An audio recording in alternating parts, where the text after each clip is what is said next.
자식들한테 한 푼도 주지 말고 다 쓰고 통장에 500만 원만 남기라는 말 너무너무 공감한다고 너무 고맙다고 그러더라고요. 그래서 감사합니다. 그리고 이제 내가 그분이 불자라는 말을 들었을 때 밥을 왜 몇 알을 떠놓고 뚜껑에 올렸는지 알아요. 영혼밥 떠놓은 거예요. 영혼밥. 네, 아까 내가 사자밥 말씀드렸죠. 우리 죽으면 영혼들 떠나 보내듯이 여러분들 우리도 밭에 나가고 일할 때 참 나오면 밥 몇 알 뿌리면서 뭐라 그래요? 이게요, 제가 아까 얘기했지만은 이게 영혼은 천주교 신자들만의 공유물은 아니에요. 모든 인간들이 죽어서 영원한 여행을 떠나는 거예요. 그 여행을 우리는 좀 안전한 동아줄을 떠나는 거고, 하느님 믿지 않는 사람은 어느 줄을 잡아야 되는지 모르고 떠나는 것 뿐이죠. 우리는 좋은 줄을 잡고 있는 거죠. 영혼밥 떠는 거죠. 그래갖고 이제 그 노신사는 이제 밥 먹고 갔어요. 나도 이제 밥을 다 먹고 계산을 하려고 그랬더니 그 노신 아주머니가 아까 그 노신사가 밥값을 내고 갔다는 거예요. 내가 그때 깨달은 진리가 하나 있어요. 우리 천주교 신자들이 밥 먹을 때 반드시 성호를 긋고 먹어야 돼.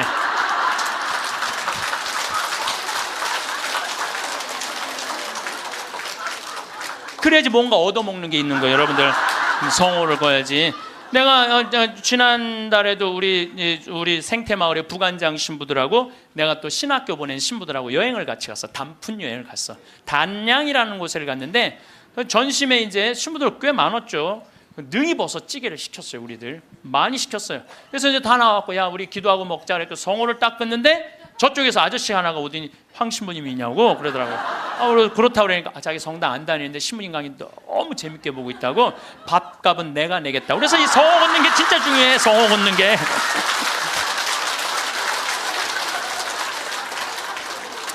우리 천주교 신자들 영혼밥 떠나요 안 떠나요? 떠나요. 왜 안 떠나요? 여러분들 영혼밥 떠나요. 우리 식사 후 기도 때 뭐라 그래요?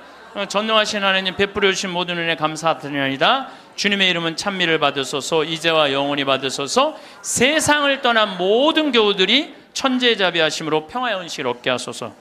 이게 영어 기도문에 없어요. 내가 영어로 식사 전후 기도 하거든요. 없어요. 영어. 한국에만 있는 기도문이에요. 영혼들을 위한 기도. 참 좋은 기도문이에요. 그러니까 이게 연옥 영혼들이요, 다른 나라 사람들 천주교 신자들 밥 먹을 땐 쳐다도 안 봐. 근데 누구 밥 먹을 때만 기다려? 한국 천주교 신자들 밥 먹을 때만 기다리고 있는 거예요. 그 영혼밥 한번 얻어 먹어보려고. 근데 우리 천주교 신자들이 얼마나 못됐는 줄 알아요?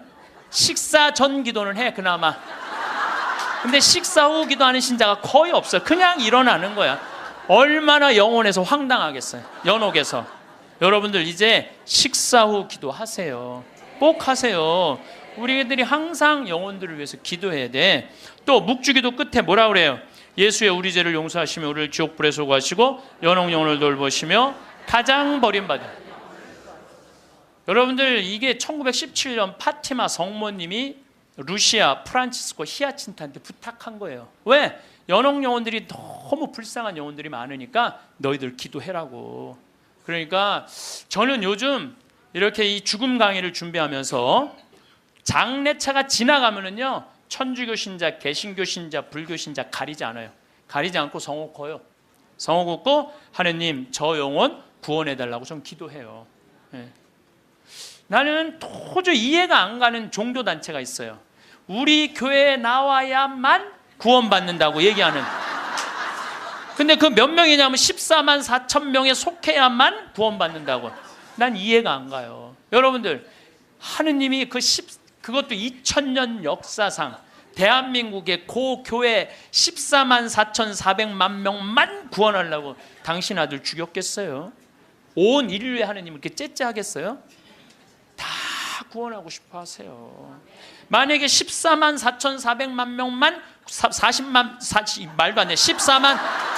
4천 명만 구원하려고 그러면 나는 예수님 그럴 것 같아. 14만 4천 명 구하려고 하면 예수님이 이랬을 거야. 야 베드로야 네가 죽어라. 그 14만 4천 명. 예수님은요 모두를 구원하시기 위해서 십자가 지신 거예요. 그래서 하늘나라는 활짝 열려 있는 거예요. 지난주에 앤더슨 시 코리아라는 뉴욕의 정형외과 의사가 벼락 맞은 얘기를 했습니다. 벼락을 맞아서 죽었더니 몸에서 영혼이 빠져나와서 자기 시신을 장모님이 쫓아내려와서 울고불고 하고 이 사람아 죽으면 어떻게 하나. 그런데 자기 시신을 보고 있는데 정작 본인은 하나도 안 슬프더라는 거예요. 그러니까 죽은 영혼은 여러분들 슬프지 않아요. 죽은 영혼은. 그러니까 여러분들 죽은 영혼을 위해서 너무 슬퍼하는 것도 죽은 영혼 멋쩍게 만드는 거예요. 누구한테 맡겨? 하느님한테 맡겨야 돼요. 전부 누구 손에, 누구 자비에 맡겨야 돼요? 하느님 자비에 맡겨야 돼요. 그래서 너무 하느님 자비를 안 믿는 것도 내가 보기엔 문제가 있는 것 같아요. 아니 하느님이 이 세상 구원하려고 당신 아드님 보냈는데 그렇게 억울하게 죽은 애들 천국에 안 데리고 갔겠어요? 그러니까 천국에 데려갔다고 여러분들도 굳게 믿으시고 그 아이들을 위해서 가끔 기도 중에 특별히 이 위령성월 때 기도 많이 해주시기 바랍니다. 어쨌거나 하여튼 이 앤더슨 시코리아는 의사는 딱 자기 몸이 나왔을 때, 영혼이 나왔을 때, 아 내가 죽었구나, 내가 이제 떠날 때가 됐구나. 보통 2, 3분 사이에는 죽었는지 샀는지 구분도 못한대요.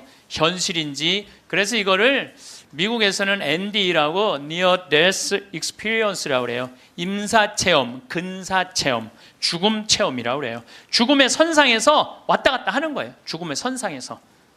그래서 이제 아내하고 딸하고 마지막 작별을 해야 되겠다 생각을 하고 아내하고 딸이 있는 호텔로 걸어가려고 그러는데 걸어가지지가 않더래요. 여러분들 죽은 영혼들이 처음으로 착각하는 게 육신이 아직도 있는 줄 안 되는 거예요. 처음으로 착각. 육신은 이미 저기 누워있고 영혼만 나온 거예요. 그래서 육신이 있는 줄 알고 차가 지나가면은 그 차를 피하려고 막 그런다는 거예요. 육신도 없는데. 육신이 있어야지 이 육신이 내가 이 물질이 나라는 물질하고 마주치면서 이 막는데 나는 이미 물질이 없어진 건데 혼인데 걸어가려고 하니 걸어가지지 않고 쫙 떠서 가더래요. 허기야 여러분들 동양 귀신 서양 귀신 중에 걸어다니는 귀신 봤어요? 귀신들은 다 떠서 다녀요. 다 떠서. 여러분들 저기 전설의 고향을 봐도 저기 귀신들 보면 다 날라다니잖아요. 다 하다못해 중국 강시도 이러고 다 떠다녀. 쫙 떠서 가더래. 그래갖고 이제 문을 열으려고 그랬는데 문 열을 필요도 없더래요. 그냥 몸이 통과돼서 들어가더래요. 이것도 성서에 다 나오는 거예요. 예수님이 부활하시고 난 다음에 제자들이 문 걸어 잠고 있었을 때 어떻게 했어요? 문 열지도 않고 그냥 그 안에.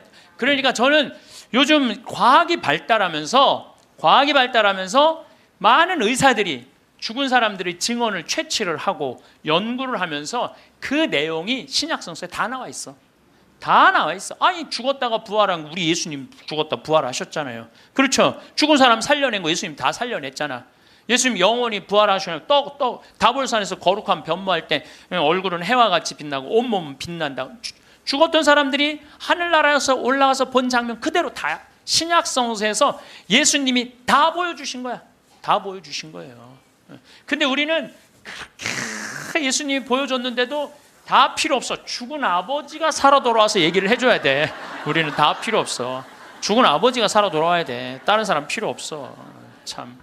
그래서 쫙 떠서 가서 아내하고 딸이 있는 호텔을 딱 들어가 보니까 아내하고 딸이 얼굴에 막 페인팅을 하고 놀더래요. 근데 정작 자기는 안 슬프더래요. 떠나야 되겠구나. 그래서 구말리라고 그러냐, 구말리.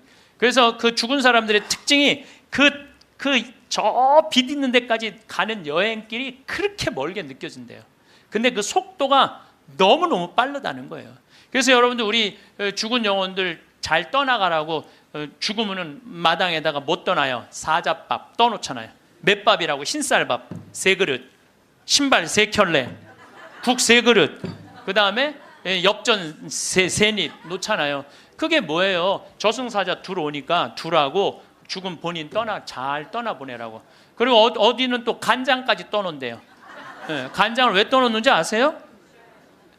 이게 짜게 먹으면은 물 자꾸 먹히려고 중간에 서서 물 먹는다고 천천히 떠나가라고. 아니면 다시 돌아올 수도 있다. 그래서 간장도 떠놓고 된장도 떠놓는 거라는 거예요. 그래서 이거 죽은 이들을 위한 그런 것들이 너무너무 많은 거예요. 어쨌거나 하여튼 이제 이 앤더슨 시코리아라는 의사는 나와갖고 하늘나라 딱 올라가는 순간 이 사람도 역시 신앙이 없는 사람이에요. 여러분들 내가 이 공부를 참 많이 해봤는데 하늘나라 올라갔다 온 사람들 중에 성당 안 다니는 사람 상관없대요. 상관없대요.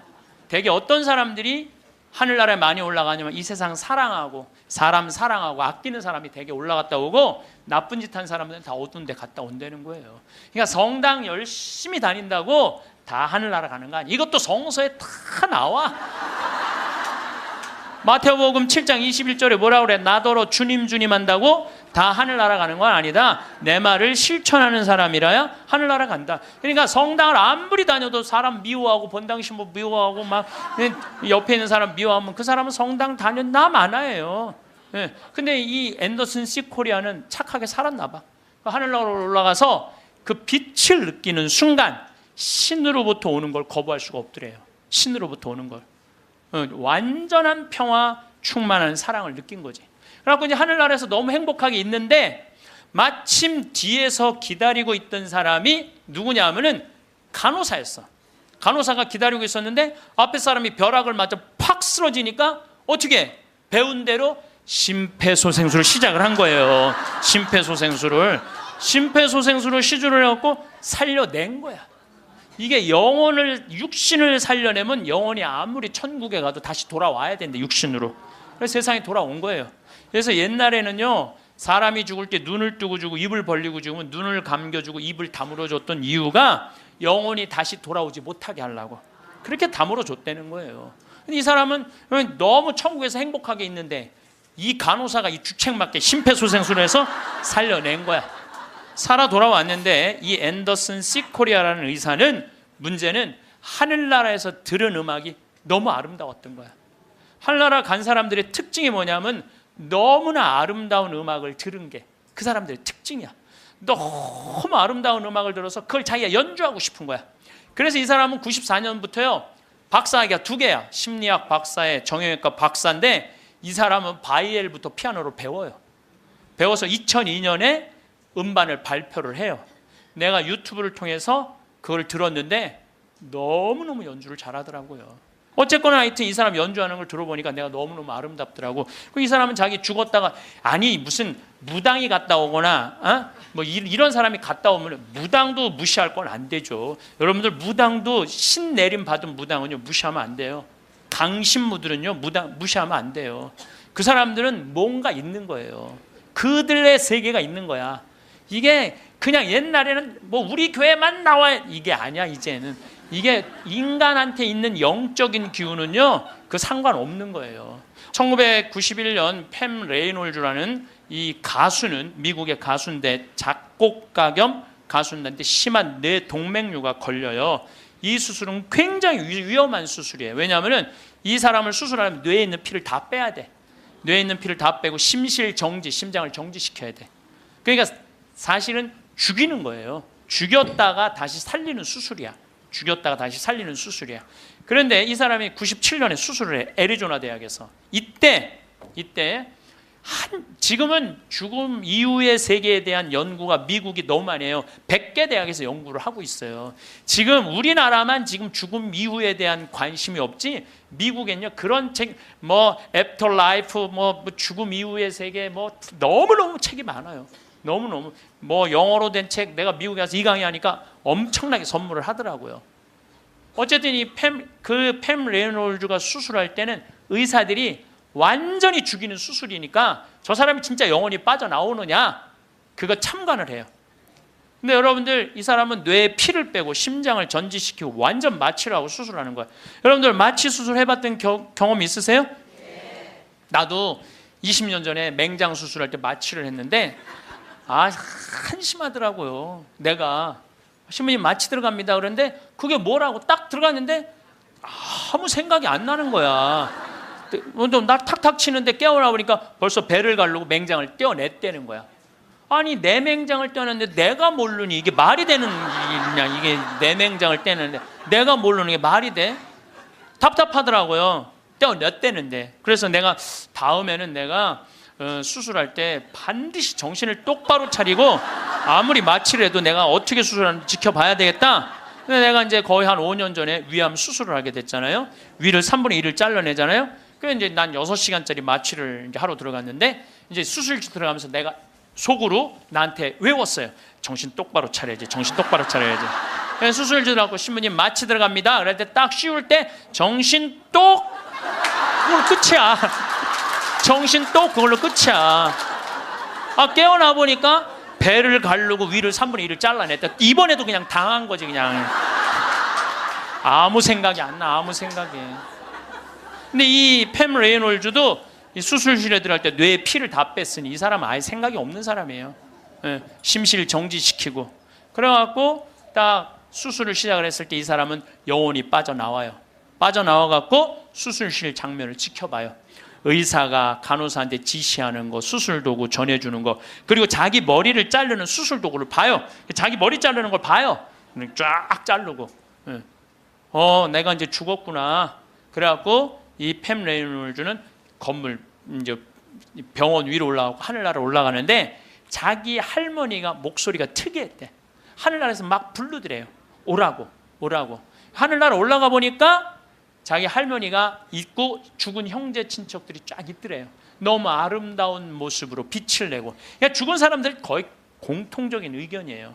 근데 자기 기타를 가르쳐준 외삼촌이 넌 아직 키워야 되는 애도 있으니까 넌 가야 된다고. 난 가기 싫다. 이거 너무 좋다. 가라. 가기 싫다. 그러면서 실갱을 하는데 삼촌이 확 미는데 수술이 끝난 거예요. 깬 거죠. 살아 돌아온 거죠. 근데 이 사람은 놀랍게도 참관한 의사들한테 의사들 배치를 다 얘기를 해줘요.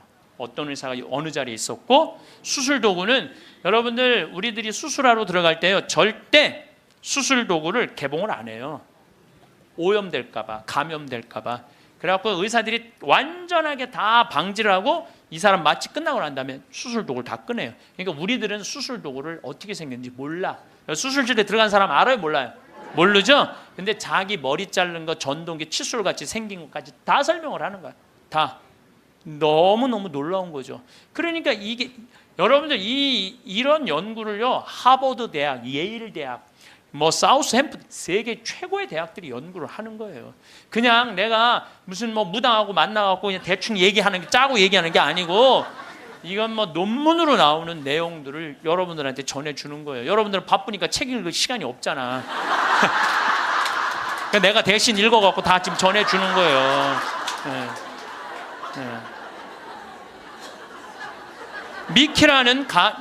미키라는 시각 장애자는 앞이 안 보이는 사람이야. 앞이 안 보이는 사람인데 이 미키는 18살, 우리나라는 20살인데 교통사고로 죽어요. 근데 이 사람은 태어나서부터 앞이 안 보이던 사람이야. 그러니까 하얀색이 뭔지 까만색이 뭔지 빨간색이 뭔지 아무리 설명을 해줘도 모르죠. 태어나서부터 앞이 안 보이니까. 나무가 어떻게 생겼는지 설명을 해줘도 상상을 하지 꽃이 어떻게 생겼는지 알 수가 없잖아요. 근데 이 사람이 교통사고로 죽어요. 죽어서 딱 수술실에 들어갔는데 자기 몸을 처음으로 봐요. 반지를 보고 자기인 걸 알아요. 내가 저렇게 생겼구나. 머리 모양을 보고 내가 저렇게 생겼구나. 그리고 죽어서 하늘나라로 올라가는데 빨주노초 파남보를 다 보는 거야. 너무 아름다운 빨주노초, 온갖 아름다운 꽃, 새, 나무를 보는 거예요. 그러고 하늘나라에서 너무너무 행복하게 있는데 수술해서 살려낸 거야. 육신을 살려내면 돌아와야 된다고 그랬잖아요. 돌아온 거예요. 돌아왔는데도 이 사람은 어떤 거야? 역시 앞이 안 보이는 거죠.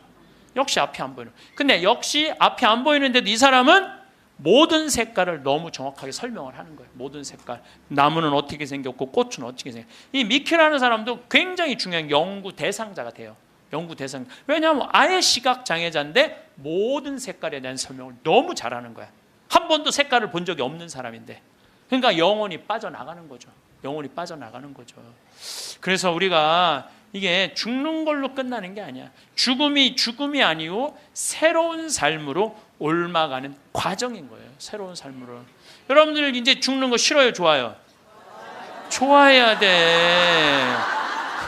아니 죽는 게 싫으면 어떻게 해? 죽는 게 싫으면은 천주교 신자가 죽는 게 싫으면 어떻게 해요?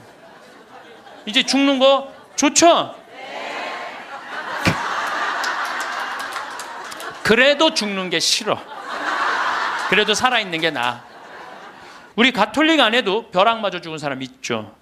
95년 5월 5일 콜롬비아의 글로리아라는 치과 의사가 이 논문을 쓰다가 책 찾으러 여동생하고 이 사촌 여동생하고 가다가 벼락을 맞아 죽어요. 그 사촌 여동생은 그 자리에서 즉사예요. 항상 신앙이 열심히 해갖고 목에 목걸이를 하는데 글리 들어가고 심장을 완전히 그냥 강탈을 해버려요. 그 자리에 죽어버려요. 그리고 이 글로리아라는 의사는 벼락을 맞았을 때 어떤 일이 벌어지느냐면 간이 다 타요. 간이 다 타고 신장도 다 타요. 그리고 완전히 죽은 거죠. 근데 이 여동생이 그 병원에 또 의사였어. 의사들이 죽었다. 이거 산소호흡기 뛰자. 절대 못 뛰겠다. 난 우리 언니는 죽은 게 아니다. 이 사람은 이제 영혼인데 나가갖고 하늘나라 올라가갖고 천국, 연옥, 지옥 다 돌아다니는 거예요. 그냥 자기가 살아생전에 자기는 막 맨날 그냥 미용하고 막 옷 엉덩이 뭐 이런 것만 신경 쓰던 여자예요. 성당도 열심히 다니긴 했지만은 그거보다는 세상 일에 더 많은 매력을 가졌던 여의사예요. 예쁘고 그 천국, 지옥, 연옥. 근데 이제 뭐 이 사람은 하늘나라에서 이제 여행을 다 하는데 이제 살았느니 죽었느니 그러는데 일주일이 지났을 때 시골에 농부 하나가 미사 참여를 할 때 얼마나 열심히 하냐면은 주머니에 10,000페소, 5,000페소가 있을 때 10,000페소는 하느님한테 봉헌하고 5,000페소로 빵을 사서 먹는 정말로 착한 사람이에요. 여러분들 주머니에 10만 원짜리하고 10,000원짜리 있으면 여러분들 얼마짜리 낼 것 같아요? 10,000원짜리? 저는 그렇게 생각하지 않아요. 여러분들은 어떻게 해서든지 1,000원짜리 찾아서 1,000원짜리 내지 무슨 10,000원짜리를 내. 우리 천주교 신자들이 무슨 10,000원짜리를 내요. 근데 이 시골 농부는 3년 전에 완전히 가뭄, 강도를 맞아서 그나마 키우던 닭까지 없던 사람이야. 아무것도 없는데 하느님한테 10,000페소 봉헌하고 5,000페소로 빵을 사요. 근데 저도 이번에 남미에 한 달 동안 강의 갔다 왔지만은 남미 사람들은요 빵을 다 신문지에 싸서 팔아요. 그리고 그 신문지를 싸서 빵을 펼치는데 신문지에 글로리아라는 의사 기사가 떠요. 그걸 보고 이 사람 그 자리에 무릎을 꿇어요. 하느님, 이 능력 있는 의사를 만약에 돌려보내신다면 내가 성모님 성지 순례를 갈 것이고 죽은 이들을 위한 기도를 열심히 하겠다고. 그걸 하느님이 들어요. 참 신기하죠? 그 사경을 헤매는 그 글로리아라는 의사한테 하느님이 하늘나라에서 이런 얘기를 해요. 내가 너를 살려 돌려보낼 것이다. 왜 돌려보내느냐면은 너의 공로가 아니다. 이 시골의 농부, 너무 나를 따르고 사랑하는 이 농부가 너를 위해 간절하게 기도했기 때문에 내가 너를 살려 돌려보내는 것이다. 돌아가서 이 하늘나라에서 본 것을 증언을 해라. 예. 그리고 살려 돌려보내요. 그래서 이 글로리아라는 의사는 살아 돌아와요. 그런데 일주일이 지나고 다리를 너무 피가 안 돌기 때문에 잘라야 된다고 그러는데 이 사람은 살아 돌아와서 간도 재생이 되고 난소도 재생이 되고 신장도 재생이 되고 다리도 다 재생이 돼요. 그래갖고 애까지 또 낳아요. 정말 애를 하나 더 낳아요. 그리고 지금은 온 세계에 다니면서 자기가 벼락 맞아 죽고 난 다음에 살아 돌아와서 하늘나라 경험 얘기한 걸 다 얘기를 해주는 거예요. 저는 이렇게 본당에 초상이 나면은 연도 바치러 꼭 갔어요. 연도를 바치러 딱 내가 이제 저녁 한 8시나 9시쯤 가면은 그 연도꾼들이 꽉 차 있으면 기분이 너무너무 좋아. 교우들이 연도 바치러 주러 왔을 때 너무너무 기분이 좋아. 왜냐하면 여러분들 연도 바칠 때 뭐라고 그래요? 성부, 성자, 성령, 이 영혼 구원하여 주소서. 성모님, 요셉 성인 이 영혼 구원하여 주소서. 모든 천사들 이름 부르면서 이 영혼 구원하여 주소서. 베드로, 야고보, 요한, 안드레아, 베네딕토, 루시아, 아네스 이 영혼 구해달라고 계속 성인들 이름 부르면서 구원해달라고 그러잖아요. 그럼 여러분들 생각을 해봐요. 우리가 이제 죽으면 하늘나라 올라가면은 하느님이 심판하지 않는다니까요. 베드로한테 맡겼잖아요. 베드로가 이제 천당 보낼지 연옥 보낼지 지옥 보낼지 결정할 거 아니야. 혼자 결정하지 않을 거예요. 수호천사 부르고, 아까 성서에도 얘기했잖아요. 하늘의 천사가 너를 지켜보고 있을 것이다. 수호천사 부르고 수호 성인 부르고 연관된 성인들 다 불러서 천당 보낼 거냐 지옥 보낼 거냐 연옥 보낼 거냐 얘기를 할 거야.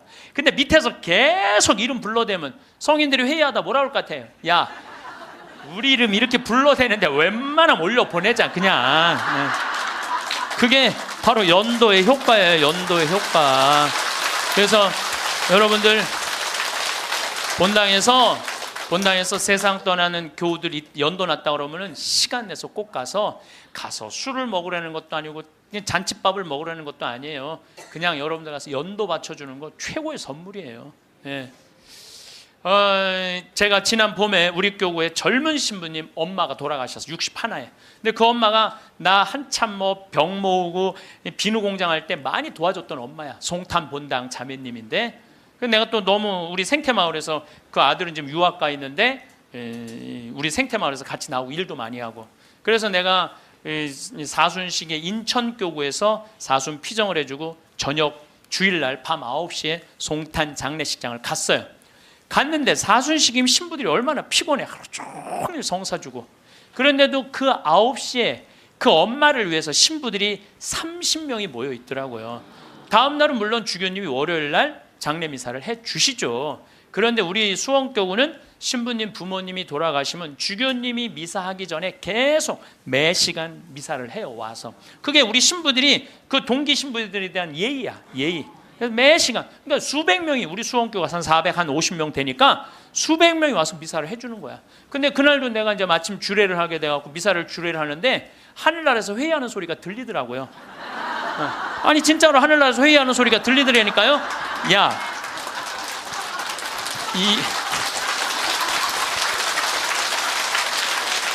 이번 분은 대단한 분인가 보다. 이거 신부들이 수백 명이 이렇게 미사를 봉헌하니 이번 분은 그냥 묻지도 따지지도 말고 올려보내라.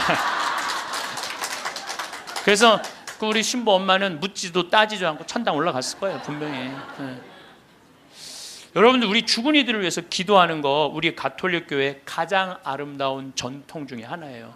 그거를 모든 성인의 통공을 믿는다고 그러죠. 우리가 천상, 지상, 연옥, 이게 서로 연결이 되는 거예요. 성교회는 어느 누구도 개인이 지옥에 떨어졌다고 단정 짓지 말라는 거예요. 단정 짓지 말라. 하다못해 어떤 부인이 남편이 다리에서 뛰어내려서 죽었어. 너무 슬퍼. 매일매일 우는 거야. 내가 이건 정말 책에서 내가 읽은 거예요. 요한 마리 비안네 신부님한테 찾아간 거예요. 신부님, 천주교에선 지옥에 간다는데 우리 남편은 그 다리에서 뛰어내려 죽었는데 어떻게 하면 좋으냐고. 근데 이 요한 마리아 비안네 신부님이 내 속을 뻥 뚫리는 얘기를 했어요. 그 신부님이 뭐라고 그랬냐면 그 부인한테 걱정하지 마라. 당신 남편 지옥 안 갔다. 무슨 소리냐. 지옥에 간다는데 그 다리 밑에서 강까지 떨어지는데 시간이 굉장히 오래 걸린다는 거예요. 떨어지는 사이에 회개를 했다는 거예요. 웃을 일이 아니에요. 아니 내가 왜 말만 하면 웃어.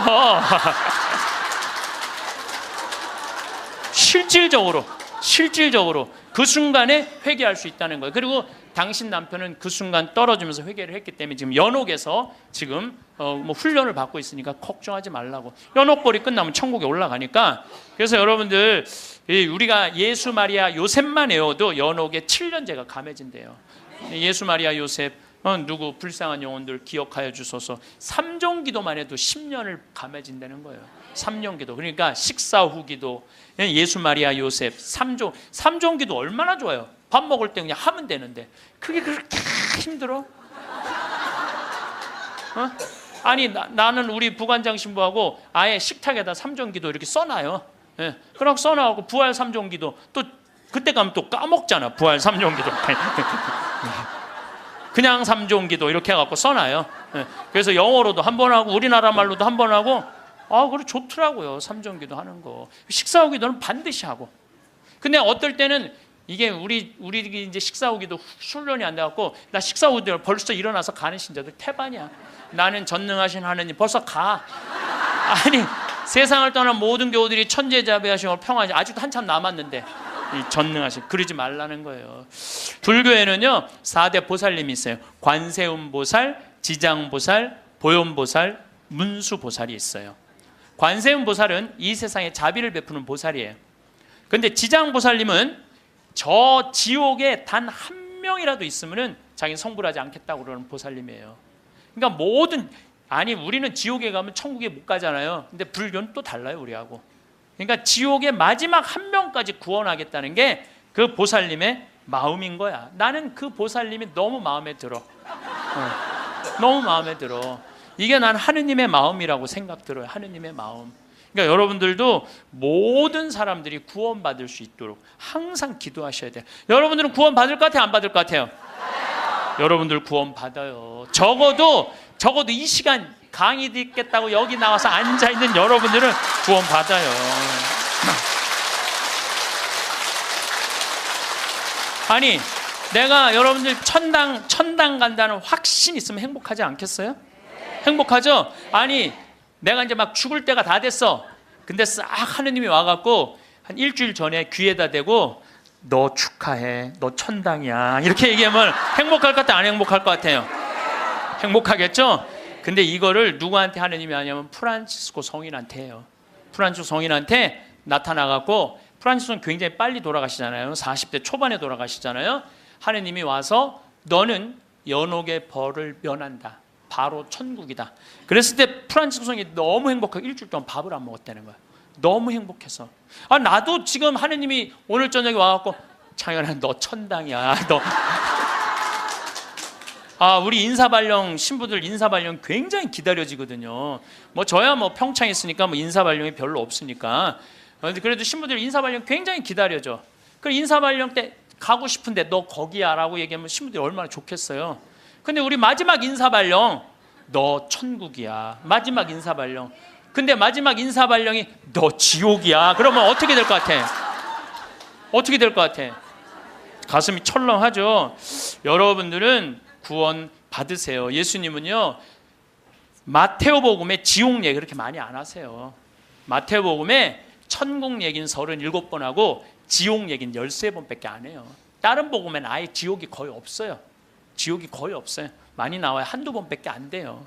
그리고 나머진 한번 오늘 저녁에 집에 가서 성서 읽어보세요. 여러분들 눈이 확 뜨일 거야. 끊임없이 하늘나라 얘기를 해요. 끊임없이 기쁜 소식 얘기를 해요. 하늘나라, 하늘나라, 하늘나라. 내가 이만큼 하늘나라에 관련된 성서가 꽉 차 있어요. 그러니까 하느님이 주고 싶은 거는 뭐예요? 하늘나라예요. 예수님이 뭐하러 그렇게 십자가에 고통스럽게 돌아가셨겠어요? 우리한테 천국을 주기 위한 거예요. 요한복음 3장에 보면은 예수님이 니코데모하고 얘기할 때 이런 얘기를 해요. 믿는 사람은 누구나 사람의 아들 안에서 영원한 생명을 얻게 하려는 것이다. 하느님께서는 세상을 너무나 사랑하신 나머지 외아들을 내줬다고 그래. 이 내줄 때는 확실히 주는 거예요. 내주시어 그를 믿는 사람은 누구나 멸망하지 않고 영원한 생명을 얻게 하셨다. 하느님께서 아들을 세상에 보내신 것은 세상을 심판하시려는 것이 아니라, 예수님이 한 말이에요. 하느님께서 아들을 세상에 보내신 것은 세상을 심판하시려는 것이 아니라 세상이 아들을 통하여 구원을 받게 하시려는 것이다. 참 쉽죠? 믿기만 하면 되는데 그게 이렇게 어려워? 믿기만 하는데 크게 그냥 천장 쳐다보고 있는 거야 없는 거야 이러고 앉아 있으니 참. 요한복음 5장 29절에도 선을 행한 이들은 부활하여 생명을 얻고 악을 저지른 자들은 부활하여 심판을 받을 것이다. 요한복음 5장 39절에 이런 얘기가 나와요. 너희는 성경에서 영원한 생명을 찾아 얻겠다는 생각으로 성경을 연구한다. 바로 그 성경이 나를 위하여 증언한다. 그런데도 너희는 나에게 와서 생명을 얻으려고 하지 않는다. 근데 왜 예수님은 우리한테 지옥 얘기를 가끔 하셨을까? 여러분들 자식들 이렇게 교육시킬 때 어떨 때는 좋은 얘기도 해주고 어떨 때는 혼내기도 하고 그러죠? 똑같은 거예요. 근데 혼낼 때도 여러분들 꼭 굳이 애를 그냥 우리 어머니가 나 어렸을 때 너 정말 다리 밑에서 주워왔는데 진짜 너 다리 밑에 갖다 버린다? 이런 얘기 참 많이 하셨어요. 나는 원래 내가 고향이 다리 밑이 내 고향인 줄 알았어요. 하도 그런 얘기 많이 들어갔고. 근데 우리 어머니는 한 번도 다리 밑에 날 버리지 않으셨어요. 예수님도 똑같은 거예요. 아니 아버지가 자식 지옥 가기를 원하는 아버지가 어디 있어요? 그건 아버지가 아니지. 근데 우리는 하느님의 사랑을 많이 믿지를 못해요. 하느님의 사랑을 많이 믿지를 못해. 참 왜 이렇게 의심하는지 몰라.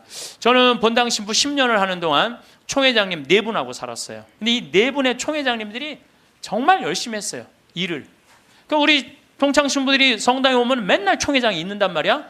야, 니네 총회장은 어떻게 하길래 저렇게 열심히 하냐? 나 별말 안 했어. 딱 한마디밖에 안 했어. 무슨 말 했는데? 나는 총회장님을 믿는다. 믿는다는 말 한마디에 총회장님이 책임감을 느끼는 거예요. 본당 신부가 믿는다는데. 그러니까 저는 강의 다닌다고 성당 거의 있었던 적이 없어. 맨날 성당 비우고 돌아다녔는데 두 번 다 성당을, 신설 성당이니까 성당을 하나는 전 신부님이 져주신 거 내가 완성을 했고, 두 번째 성당은 내가 처음부터 끝까지 졌거든요. 그래도 저도 성당에 생전 안 붙어 있었어요. 그래도 성당 너무 잘 져줬어. 근데 누가 다 책임진 거예요? 총회장이 다 책임. 뭐 때문에? 내가 믿는다는 말 한마디에, 믿는다는 말 한마디에. 여러분들, 그 많은 신들 중에, 인도에는 신이 3억 명이나 된다는데, 그 많은 신들 중에 야훼 하느님 당신만을 나의 주님으로 믿습니다라고 고백하면은 하느님은 나한테 책임감 느낄 것 같아, 안 느낄 것 같아? 아니, 저놈이 날 믿는다는데 저거 하나 천당에 못 데려오겠어요? 근데 만약에 여러분들이 어느 날은 믿는 것 같고 어느 날은 안 믿는 것 같고, 그럼 하느님은 어떠실 것 같아요? 어느 날은 책임져야 될 것 같고 어느 날은 책임지지 않아도 될 것 같고 그러네. 믿으려면 어떻게 믿어야 돼? 확실하게 믿어야 돼. 확실하게 믿어야 돼. 그리고요, 제가 예비자 교리 참 잊지 못하는 예비자가 하나 있었어. 6개월 동안 그렇게 예수님에 대해서 얘기하고 성경에 대해서 얘기하고 예수님 증언했는데 6개월 후에 교리 마지막 끝에 자, 마지막으로 질문해 보십시오. 그랬더니 딱 손을 들더니 신부님 솔직히 얘기해 달라는 거예요. 뭘 솔직히 얘기하냐니까 진짜 예수님 믿냐고 솔직히 해달라는. 6개월 지났는데. 자, 여러분들도 저한테 그렇게 물어보고 신부님 솔직히 한번 얘기해 보라고. 예수님 믿느냐고. 내가 이스라엘 다녀오고 과달루페 가고 파티마 가고 루르도 가고 또 수많은 사제생활 23년 하면서 수많은 신앙 체험하고 나도 신앙 체험하면서 내가 느낀 게 있어요. 내가 확실하게 나한테 물으면 내가 얘기할게. 하느님 확실하게 살아계셔.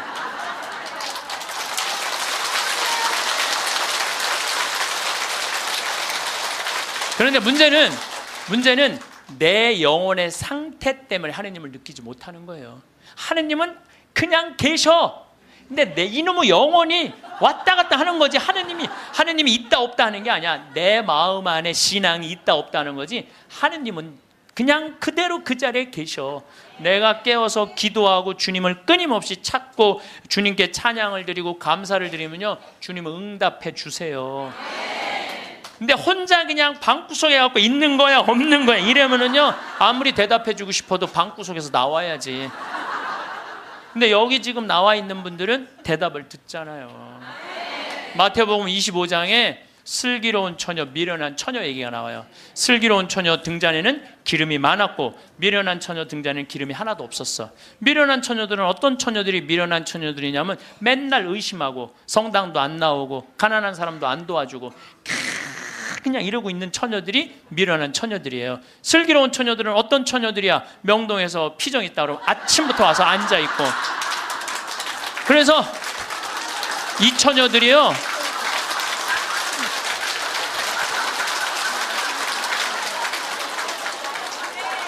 이 처녀들이 기름 종지에 기름이 많은 처녀들이에요. 여러분들이 이웃에게 복음을 선포하고 참된 삶의 길, 진리의 길을 가르쳐주는 거 기름 한 방울 모으는 일이에요. 제가 조금 어려운 얘기 하나 할게요. 나는 사실 어려운 얘기를 잘 안 하는 편인데 이번 건 굉장히 어려운 얘기예요. 요거는 방송 보면서 적어갖고 한번 묵상해 보세요. 데이아르드 샤르댕이라는 신부님이 있어요. 이분은 최고의 지성인이에요. 이분도 너무 유명한데 여러분들이 바빠갖고 이분 책을 읽을 시간이 없죠. 이분은 신학자면서 지질학자예요. 지질학자.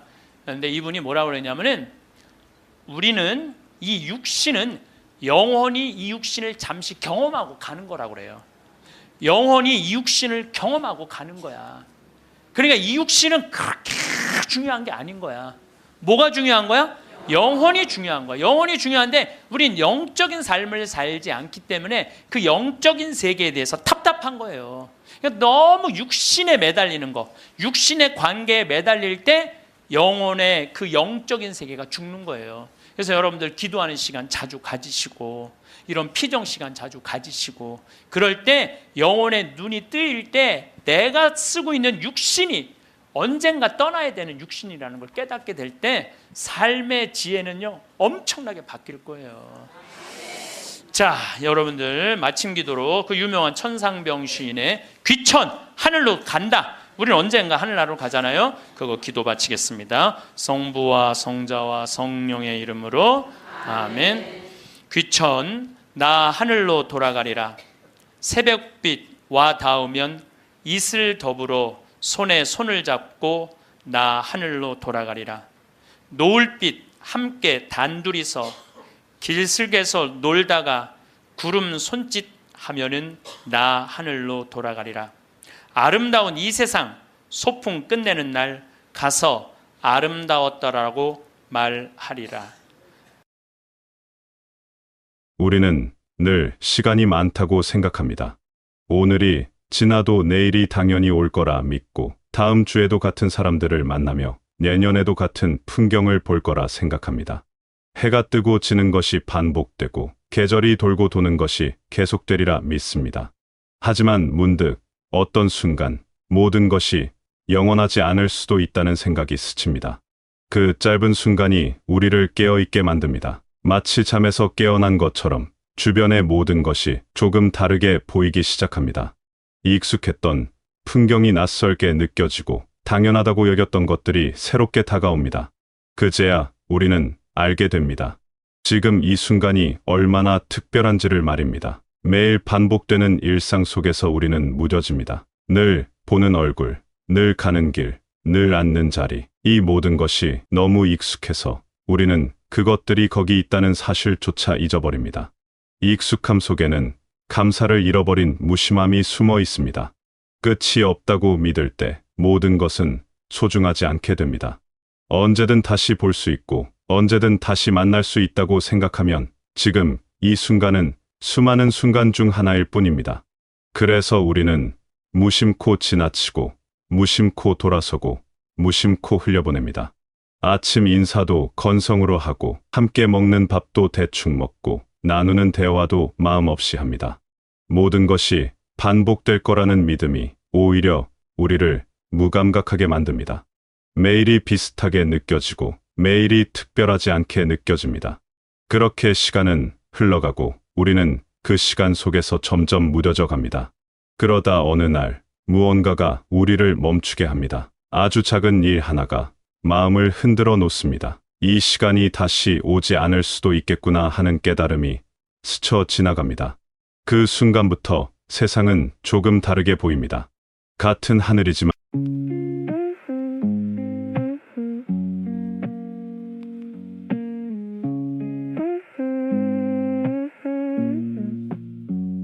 They said run faster, I was barely awake. Deadlines chasing every breath that I take. Mirror shows a face I don't recognize now. Too many voices telling me how to be proud. I learn to smile when I'm falling apart. Carry expectations heavier than my heart. Every you should echo stuck in my head. I'm wide awake but I feel half dead. If I slow down, do I disappear? If I speak up, will they even hear? I've been living someone else's dream. Now I'm asking what it means to me. I'm not your headline, not your design. I'm more than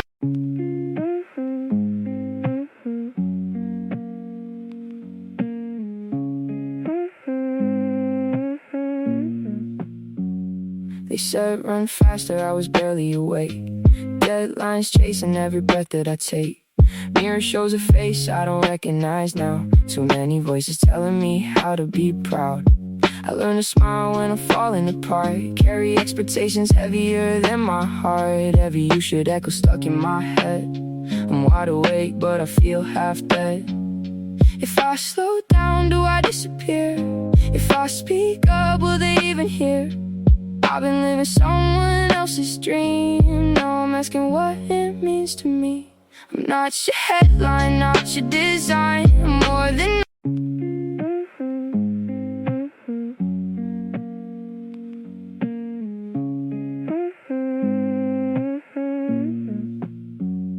They said run faster, I was barely awake.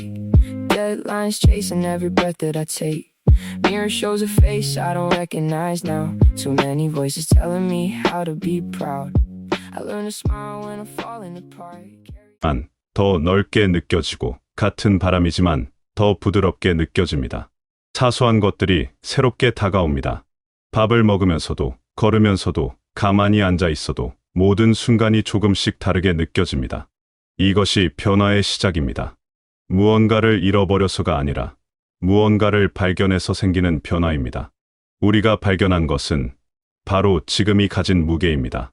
지금 이 순간이 얼마나 귀한지, 지금 함께 있는 사람이 얼마나 소중한지, 지금 느끼는 감정이 얼마나 특별한지를 깨닫게 됩니다. 눈앞에 펼쳐진 풍경이 다르게 보이고 귀에 들리는 소리가 다르게 들립니다. 모든 것이 새롭습니다. 끝이 있다는 건 슬픈 일이 아닙니다. 오히려 끝이 있기에 우리는 더 집중하게 됩니다. 영원히 계속될 것 같지 않기에 지금 이 순간에 더 마음을 쏟게 됩니다. 무한한 것은 아름답지만 유한한 것은 소중합니다. 무한하다면 우리는 미루고 늦추고 나중을 기약할 것입니다. 하지만 한정되어 있기에 우리는 지금을 선택합니다. 지금 말을 걸고 지금 손을 잡고 지금 마음을 전합니다. 내일로 미루지 않습니다. 다음에 하겠다고 말하지 않습니다. 지금 이 순간이 마지막일 수도 있다는 것을 알기에 지금 최선을 다합니다. 이것은 삶의 모든 것에 적용됩니다. 꽃이 아름다운 이유는 금방 시들기 때문입니다. 계절이 소중한 이유는 곧 지나가기 때문입니다. 사람과의 만남이 귀한 이유는 언제까지나 함께할 수 없기 때문입니다. 만약 모든 것이 영원하다면 우리는 어떤 것에도 마음을 쓰지 않을 것입니다. 유한함은 우리에게 주어진 선물입니다. 그것이 우리를 깨어있게 하고 감각하게 하고 사랑하게 만듭니다. 끝이 있다는 사실이 우리를 더 진지하게 만들고 더 진실하게 만들고 더 온전하게 만듭니다. 한정된 시간이기에 우리는 그 시간을 헛되이 쓰지 않으려 노력합니다. 다시 오지 않을 순간이기에 우리는 그 순간을 소중히 여깁니다. 함께 웃던 날도 함께 밥을 먹던 순간도 다시는 똑같이 돌아오지 않기에 아름답습니다. 그 순간은 한 번 지나가면 끝입니다. 같은 사람과 다시 만나도 그때의 공기와 빛과 기분은 다릅니다. 매번 새롭고 매번 처음이고 매번 마지막입니다. 그래서 우리는 순간을 기억합니다. 남겨진 것은 시간이 아니라 느낌입니다. 마음이 오간 그 순간이 우리 안에 계속 살아 있습니다. 누군가의 따뜻한 말 한마디, 조용히 함께 앉아 있던 시간, 서로의 눈을 보며 웃던 기억, 이런 것들이 우리를 이어줍니다. 시간은 흘러가도 그때의 감정과 온기는 우리 마음속에 남아서 계속 빛을 냅니다. 그 빛이 우리를 따뜻하게 하고 우리를 위로하고 우리를 지탱해 줍니다. 사람은 떠나도 마음은 남습니다. 그 사람이 건넨 다정함, 웃음, 따뜻한 한마디가 우리 안에 남아서 또 다른 사람에게 흘러갑니다. 우리가 받은 따뜻함을 다시 누군가에게 건네고 그렇게 세상은 조금씩 부드러워집니다. 오늘의 대화 하나하나, 지금의 공기, 이 햇살, 이 눈빛에도 다시는 반복되지 않을 온도가 있습니다. 이것을 아는 사람은 서두르지 않습니다. 천천히 걷고 천천히 말하고 천천히 바라봅니다. 순간의 속도를 늦출 줄 압니다. 빨리 가려고 애쓰지 않습니다. 지금 여기에 머무는 법을 압니다. 바람이 불면 바람을 느끼고 햇살이 비치면 햇살을 받아들이고 누군가가 웃으면 그 웃음에 함께 웃습니다. 서두르지 않고 놓치지 않고 온전히 경험합니다. 그렇게 천천히 사는 사람의 하루가 빠르게 사는 사람의 일주일보다 더 풍요롭습니다. 많은 사람들이 바쁘게 살아갑니다. 다음을 준비하고 다음을 계획하고 다음을 기다립니다. 하지만 정작 지금은 놓치고 맙니다. 지금 옆에 있는 사람, 지금 내 앞에 놓인 밥, 지금 창밖의 풍경, 이 모든 것이 스쳐 지나갑니다. 그러다 어느 날 뒤돌아보면 기억나는 것이 별로 없습니다. 바빴지만 무엇을 했는지 모르고 많이 보았지만 무엇을 봤는지 기억나지 않습니다. 빠르게 지나간 시간은 흔적을 남기지 않습니다. 마음을 쓰지 않은 순간은 기억되지 않습니다. 우리가 기억하는 것은 속도가 아니라 깊이입니다. 얼마나 많이 경험했느냐가 아니라 얼마나 깊이 느꼈느냐입니다. 진짜 사는 것은 속도가 아니라 깊이입니다. 얼마나 많이 했느냐가 아니라 얼마나 깊이 느꼈느냐입니다. 100번 스쳐 지나가는 것보다 한 번 제대로 마주하는 것이 더 많이 남습니다. 그래서 우리는 멈추는 법을 배워야 합니다. 잠시 서서 주변을 둘러보고 지금 이 순간을 느끼는 것입니다. 그것이 사는 것입니다. 살아있다는 것을 느끼는 것입니다. 지금 이 순간 내가 여기 있다는 것을 확인하는 것입니다. 숨을 쉬고 심장이 뛰고 감정을 느끼는 이 순간을 온전히 경험하는 것입니다. 끝을 생각한다는 것은 슬퍼하려는 게 아닙니다. 오히려 더 깊이 살아보려는 다짐입니다. 언젠가 닫힐 문이 있다는 것을 알기에 지금 열린 창문이 더 소중합니다. 언젠가 멈출 시계가 있다는 것을 알기에 지금 흐르는 시간이 더 귀합니다. 이것은 두려움이 아니라 깨어있음입니다.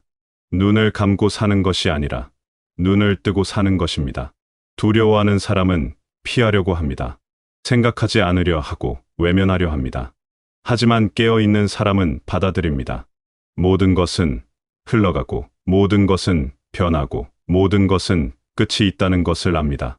그리고 바로 그 사실 덕분에 지금이 더 빛난다는 것을 압니다. 끝이 없다면 시작도 없고 변화가 없다면 의미도 없습니다. 모든 것이 흘러가기에 우리는 흐름 속에서 의미를 만들어갑니다. 지나가는 순간 속에서 영원한 것을 찾아냅니다. 사라지는 것들 속에서 남는 것을 발견합니다. 모든 것은 잠시 머물다 갑니다. 봄도, 여름도, 가을도, 겨울도 머물다 갑니다. 사람도 머물다 갑니다. 감정도, 생각도, 순간도 머물다 갑니다. 영원한 것은 없습니다. 그것을 안다면 모든 순간이 감사해집니다. 당연한 것은 없기 때문입니다. 오늘 숨 쉬는 것도, 오늘 걷는 것도, 오늘 누군가와 말하는 것도 모두 당연하지 않습니다. 주어진 것입니다. 선물입니다. 이 선물을 받았다는 것만으로도 우리는 감사할 수 있습니다. 감사는 유한한 삶을 충만하게 만드는 또 다른 이름입니다. 감사하는 사람은 부족함을 느끼지 않습니다. 많지 않아도, 화려하지 않아도, 특별하지 않아도 지금 가진 것으로 충분합니다. 감사는 더 많은 것을 바라는 마음이 아니라 지금 있는 것을 제대로 보는 마음입니다. 눈앞의 작은 것들을 알아보는 마음입니다. 아침 햇살, 따뜻한 물, 편안한 자리, 잔잔한 공기, 이런 것들이 사실은 기적입니다. 너무 익숙해서 잊고 있었지만 이 모든 것이 얼마나 귀한지 깨닫는 순간 삶은 풍요로워집니다. 가진 것이 많아져서가 아니라 가진 것의 가치를 알아보게 되어서입니다. 우리가 살아있다는 것 자체가 기적입니다. 수많은 우연이 겹쳐서 우리는 지금 여기 있습니다. 수많은 선택이 모여서 우리는 지금 이 모습입니다. 그리고 지금 이 순간도 다시는 오지 않을 순간입니다. 이것을 아는 것이 깨어있는 것입니다. 그리고 깨어있는 사람은 지금을 헛되이 보내지 않습니다. 매 순간을 소중히 여기고 매 순간에 최선을 다합니다. 헛되이 보낸다는 것은 시간을 낭비한다는 뜻이 아닙니다. 아무것도 하지 않고 가만히 앉아 있어도 그것이 진심으로 쉬는 시간이라면 헛된 것이 아닙니다. 반대로 많은 일을 하면서도 마음이 딴 데 가 있다면 헛된 것입니다. 중요한 것은 무엇을 하느냐가 아니라 지금 하는 일에 얼마나 마음을 담느냐입니다. 걸을 때는 걷는 것에, 먹을 때는 먹는 것에, 쉴 때는 쉬는 것에 온전히 있는 것입니다. 그렇게 온전히 존재하는 순간들이 모여서 우리의 삶이 됩니다. 우리 삶은 순간들의 연속입니다. 크고 특별한 순간도 있지만 대부분은 작고 평범한 순간들입니다. 그리고 바로 그 작은 순간들이 우리의 삶을 만듭니다. 매일 아침 일어나는 것, 매일 밥을 먹는 것, 매일 누군가와 나누는 한마디, 이런 작은 것들이 모여서 우리의 하루가 되고 우리의 삶이 됩니다. 그래서 작은 것을 소중히 여기는 사람이 결국 큰 삶을 사는 사람입니다. 평범한 것에서 의미를 찾는 사람이 행복한 사람입니다. 일상 속에서 기쁨을 발견하는 사람이 충만한 삶을 사는 사람입니다. 삶의 끝은 아직 오지 않았습니다. 내일도 있고, 다음 주도 있고, 다음 달도 있을 것입니다. 하지만 언젠가는 끝이 옵니다.